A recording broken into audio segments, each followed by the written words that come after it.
Hi guys. So for those of you that have the new Proboat Geico 36, I noticed some things. I started taking my water lines out just because I'm going to put bigger ones on. I haven't even run it yet. But Travis actually showed me that, or talked to me about it leaking from this sponson. And mine actually was leaking from this sponson as well, but I used a few drops of CA just right around here, all over that glob of whatever it is they use, glue. And then also back there, I also put CA all over that. And that stopped my leak. I just tested it. It stopped.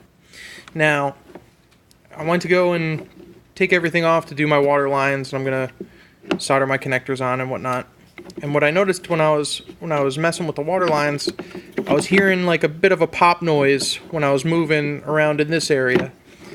And I thought that maybe the bridge here that's epoxied down to the hull came loose, because it's been known to happen on the last models up here, and hell, even back here on a crash or whatnot.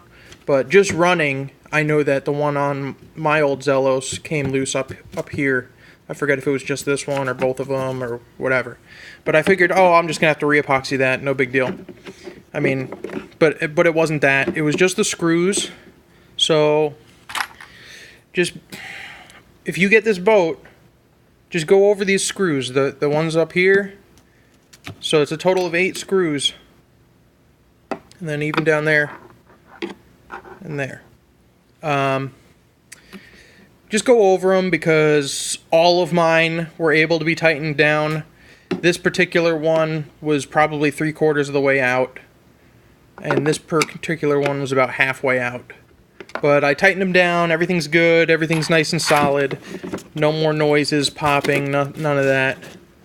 But I just figured it would be something to bring to your attention. Another thing is you don't have to do this, but from factory, Proboat, this is how they have their water inlets and outlets clocked. It's not quite up at the top. I'm going to rotate this can here. I'm going to rotate it all the way around to right about here, which is about as far as it'll go, because that nipple is now hitting the hull. But I'm going to reclock that nipple and have it face upwards, vertical. And now it's clocked just about perfect to go into the, so it's going to go right into the water outlet up on the top right here. So I'm going to do the same thing to the other side. Sorry if I know it's going up and down, upside down and all that stuff, but just so you get an idea. I'm going to reclock this one also, which is going to put this, it's going to put this one like all the way down on the other side.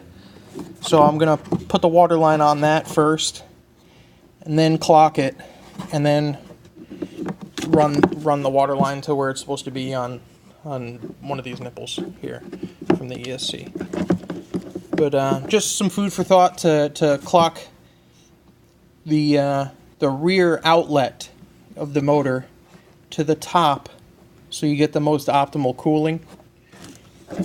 And that's really it. I mean, obviously I'm going to sharpen the rudder and probably smooth the bottom pickups out and then teardrop them and whatnot, but I'm not going to do that until later. I'm going to get the initial run in first. But here's a little, I don't know if you're going to be able to see it, but that's a shot of the foam that I put in, and it makes quite a bit of difference.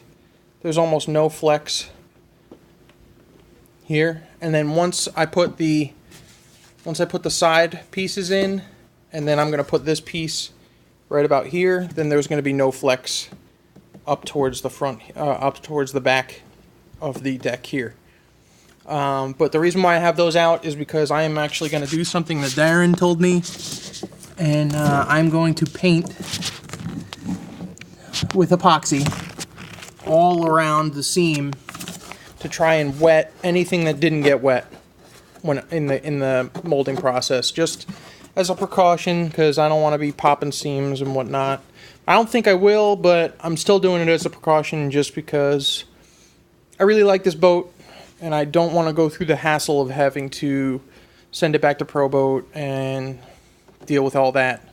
I mean, some people might say, oh, you shouldn't have to do that, but other people might go, oh, well, you know, there are some things I upgrade first when I get a car so that I don't have to deal with broken gears or whatnot. This is just a boat thing. This is what we got to do, guys. All right, that's about it. That's about all I wanted to tell you. For those of you that get this boat, I'd be happy to go over anything with you. I'm not an expert, but I am willing to help. Anything I don't know, I will find out for you. All right, have a good day.